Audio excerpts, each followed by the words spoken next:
Welcome, it's Denome, and welcome to this crypto update. Now, from my previous update, I told you guys that it is likely that Bitcoin will have this left shoulder here, then this head pattern, and then a right shoulder here. But instead of this, Bitcoin decided to just completely smash the records on pretty much all possible metrics and just continued marching to the upside here. Now, right now, Bitcoin is having some resistance here. I will talk about this at the end of the video when I give you my technical analysis. But as all of this was breaking out, I shared this idea on my Discord group, basically saying that my idea for the inverse head and shoulders is not playing out, and Bitcoin is having amazing strength. And as this was happening, I actually opened longs on Ethereum because Ethereum was lagging behind Bitcoin and some other altcoins as well, and those trades turned out to be quite good. Now, what is going on? Why was this pump happening, and where will the price go next? Let's take a look. Now, the number one thing to look at is the Bitcoin ETF inflows, because I told you guys for the last week or so that it seems like the outflows from Bitcoin ETFs were slowing down, and it is only a matter of time before they start to go bullish once again. And we got some record-breaking numbers here on the ETF inflows, because when we actually changed this to the weekly view, you can see that this was actually the second largest week of inflows basically since November of last year. So completely smashing a lot of these records, and this is a very good signal that we might continue to see more inflows over the next weeks. So it is likely that Bitcoin will continue marching to the upside. This is a complete 180 from what we basically saw at the bottom of these price moves here. Now, what is going on with news-wise? Why are people suddenly basically flocking into Bitcoin? Well, it has to do with a lot of changes that we have seen from US government, obviously. From the latest, you can see Federal Reserve here is saying that they are withdrawing the guidance for banks to basically not engage in crypto-related activities.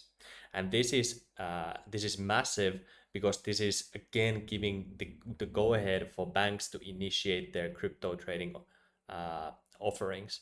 So we don't know the exact extent to which banks will now engage in crypto activities, but I am sure there are some banks that are just basically jumping on this opportunity. And obviously, this is good for crypto, it is good for Bitcoin, and overall very bullish in the fundamental sense. And then Norway's sovereign fund, they actually started to buy MicroStrategy stock. And MicroStrategy is the biggest Bitcoin bull on the planet, as you probably know. And Norway, I think they all own roughly 1% of the world's wealth, or something crazy like that.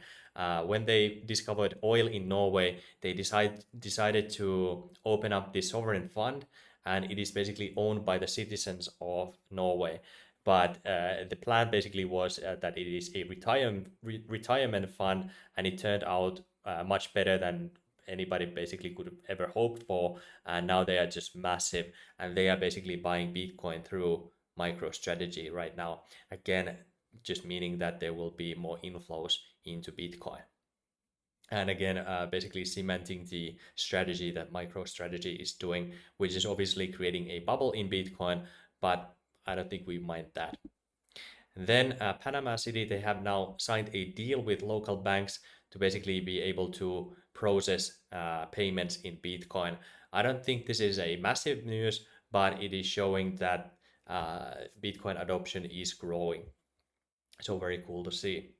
Then Japanese giant SoftBank is investing $1 billion in Bitcoin, basically joining Lutnick, who is in the in the US government, basically right next to Donald Trump whenever he signs any executive order, with Tether and Bitfinex. So you can basically kiss the Tether FUD goodbye, like we talked before, and together they are basically deploying $3 billion of capital into Bitcoin. And this story has deeper roots, so let's actually look at that.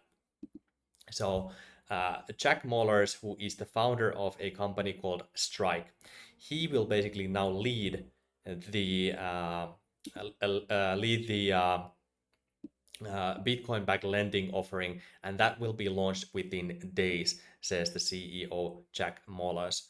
And Jack Mollers basically will be the CEO of SoftBank, Cantor, Tether, and Bitfinex's multi-billion-dollar Bitcoin acquisition vehicle.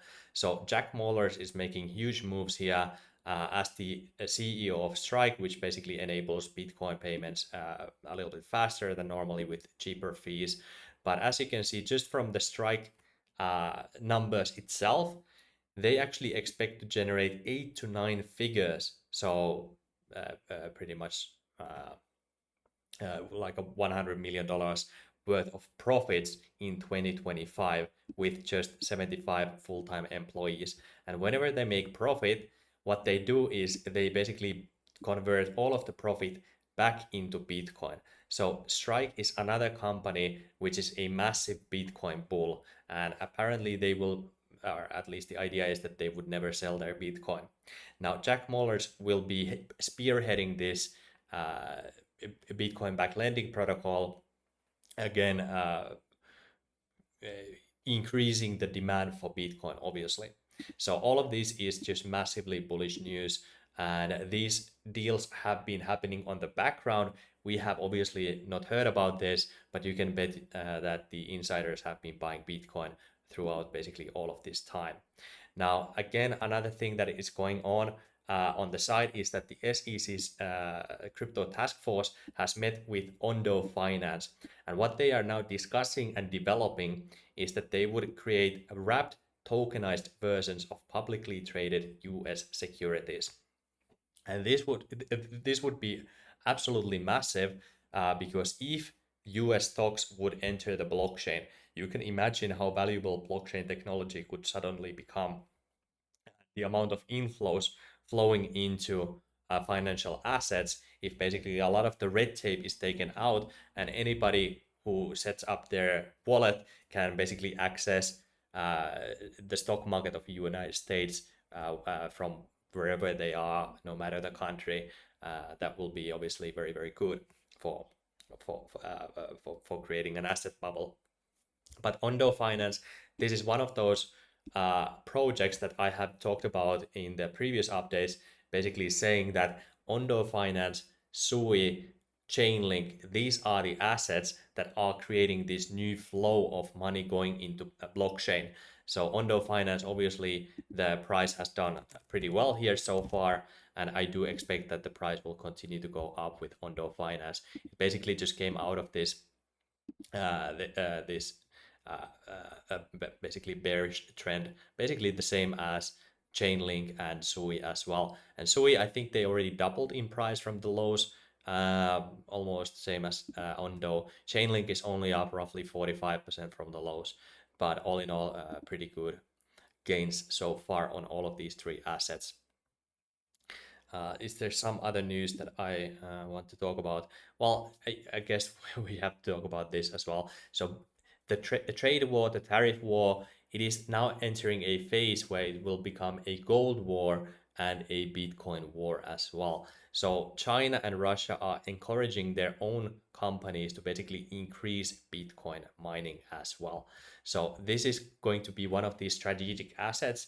It seems to be globally that people are seeking after. At least this is the narrative, and narrative drives the price. So obviously, Bitcoin has been pumping like crazy, and that is basically the reason why we saw all of these inflows throughout the last week. Now, looking at the actual fundamentals and we look at on-chain data, the number one factor to look at is the amount of Bitcoin on exchange reserves. And as you can see, this has started to rapidly decline over the last couple of weeks. And I have reported this that basically this is absolutely bullish, and it's basically only a matter of time that we go to the upside. And over the last week, basically to the end of the week, when these news started to come out, you can see the speed of which Bitcoin has been leaving exchanges, which is absolutely beautiful to see. And fundamentally speaking, this is absolutely bullish for Bitcoin. So we might see 200K even this year if this keeps up. And then When we take a look at the stablecoin market cap, we have another new all-time high here, almost $210 billion worth of stablecoins running on blockchain technology. And you can see a clear trend shift over the last week, which is very cool to see that more stablecoin is entering the blockchain platform. Now, when we look at how many people are basically selling Bitcoin at these price levels, I have to report to you guys that we have seen some old wallets selling their Bitcoin. So in total, old wallets that have held Bitcoin for at least 90 days, you can see this spike here, almost 80,000 Bitcoin have been moved. But these are short-term holders. So short-term holders are currently taking profits, but also we are seeing profit taking from wallets that have held Bitcoin for more than 1 year, 365 days. So here you can see $20,000 on April 23rd, April 24th, we saw $12,000, 12,000 Bitcoin, and then April 25th, we saw 12,000 Bitcoin also being moved that hasn't been moved for over a year. So some wallets are clearly taking profits. Even the blue line, you can see 13,000 Bitcoin, 9,400 Bitcoin, and 3,400 Bitcoin as well. So definite profit taking going on here, but the big trend clearly, in my opinion, looks to be bullish. So I would expect, because of all of these, that we might see a small pullback to the downside. But overall, I don't think we will overtake the lows of 78K anymore. It seems very unlikely. Even if something crazy happens in the world, it seems like the demand for Bitcoin is just so big right now, especially with when we saw United States dollar losing value. People are finding basically vehicles to offset the losses that they get by holding USD. And the best way, in my opinion, is to get neutral assets, gold and Bitcoin, and those have been going up over the last week, obviously. And then something very, very interesting is going on. Actually, I do want to, when I just saw this, I do want to comment on this chart here. So take a look at the red line, which shows the total percentage of Bitcoin supply in profit. When we take a look at this, you can see that the amount of holders holding a profit has risen to now 88.5%, which is obviously a lot. But here at this low, you can see that only at this high here, which was basically the same price level, you can see that only 83% of the Bitcoin supply was holding a profit, which means that this low was accumulated, or some investors were accumulating this low here, and they're currently still holding a profit. So right now, it seems like the accumulators who have been accumulating at these lows here are extremely happy with that low there. And if we go back to these lows, I do expect a lot more accumulation. So I don't think if we go back to like 85K or something like that, that will not last for too long. But here is something very interesting, and then we will look at something a little bit more imminent. When we look at holders who are holding 10,000 to 100,000 Bitcoin, take a look at how much Bitcoin they are currently selling at this top here. So some mega whales are currently selling this top like crazy. Yes, the 1,000 to 10,000 Bitcoin holding wallets, they have actually been buying this top here, but the mega whales are currently selling at this extreme top. So I would not expect, I would not be surprised if we have a pullback before we continue to the upside. So keep this in mind that these mega whales have been selling. Now, when we look at the order books have not really given me very good signals over the last week. So I have a little bit ignored this data here because, as you can see, obviously the delta was a negative $110 million here. Here we saw, and again, a negative $110 million here another negative $100 million. And it's basically always negative $100 million as of now, whenever the price spikes to the upside. So there's a lot of sell pressure with limit orders basically to the upside as of now. But at this high here, we're not seeing a lot of uh, a lot of negative delta on the spot markets. On the other hand, when we look at futures markets, you can see just massive amounts of sell pressure here from the futures markets. So right now, what I would like to see is obviously that these futures traders get completely wrecked who try to short the market at this top here. But the sell pressure uh, seems to be pretty massive, unprecedented almost. So I would guess that they are able to push the price a little bit down. Also, we are seeing some of these mega whales selling into this high here as well. So the momentum is most likely headed to the downside. Also, when we look at the ETF inflows, outflows, you can see that towards the end of the week, the inflows started to fall down. So on Thursday, only $440 million of inflows, and on Friday, only $380 million of inflows to the Bitcoin ETFs. So I would not be surprised if the momentum goes down a little bit, and then from there we continue to the upside. But on the other hand, short sellers, they usually have stop losses quite near the where they entered. So I wouldn't be surprised if the price continues to go to the upside as well. So it could go completely either way from this angle. Looking at a Bitcoin liquidation heat map, again, a lot of shorts, as you can see, are piling up here. $300 million worth of liquidations, $400 million, $200 million, right above the current price range. And then you can see this liquidity pocket basically going on here to roughly 89K as well. Then obviously we have this massive liquidity pocket all the way down to $80,000, basically from 83 to $80,000. So a lot of liquidity here as well, which will be extremely hard to be tagged. Is possible, but I think there's a good reason why a lot of people are currently betting that the price will not go to these ranges again.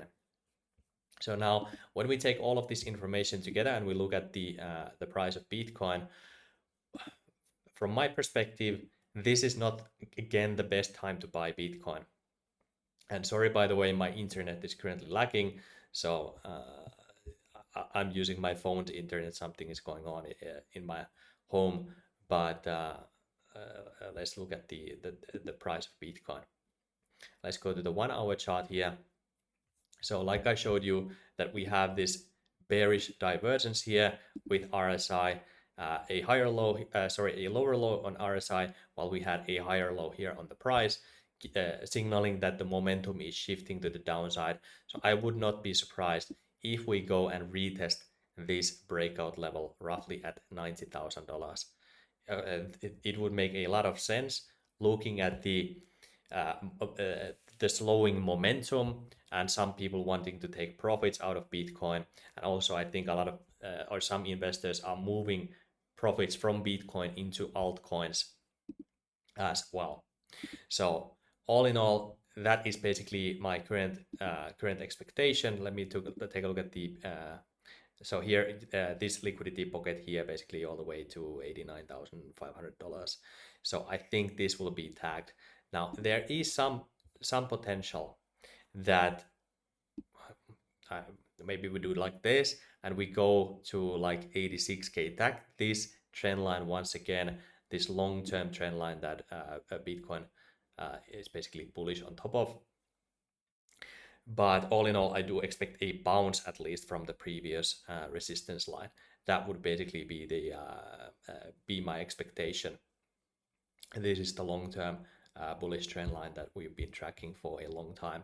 But on the daily view, you can see that the RSI is starting to hit this range high again. So a pullback would be very welcome. So more money, more long-term investors basically can join in the action to get in at 89K or even at like 86K. Now, it is again still possible that we go to that 80K low as well, or 81k low. I'm not discounting this possibility because we do have that liquidity pocket, which I've been talking about throughout last week as well. And also, if we go there, that would still, technically speaking, even though we might go below the bullish long-term trend line here, it would be a tag of, let me get this. Okay, now let's wait for the lines to appear. Sorry about the slowness. My internet is really not that great at the moment. So by the way, the reason I didn't make a video before was because I was traveling throughout this week. So that's why I'm making the video today as well. But anyway, this short-term bearish trend line, if we go and tag that as well, that would be completely fine. But then I don't expect us to climb on top of the long-term bullish trend line anymore. I think we would be basically following the price basically below it somewhere here, which I do not like, because then eventually it's likely that we go eventually to the downside from there.